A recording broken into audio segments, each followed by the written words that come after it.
ptarmigan.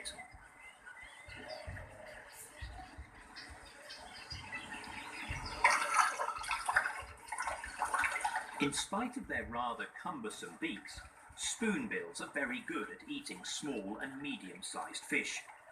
Some crayfish can end up amongst them.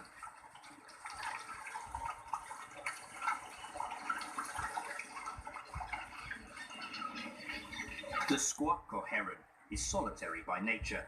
Approaching cautiously, it will only strike if it is sure not to fail.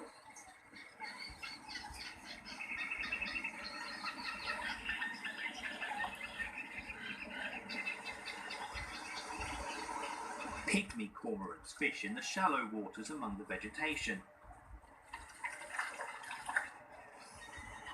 They look underwater, searching for crayfish, their favourite prey, which hide very well in the mud and among the plants.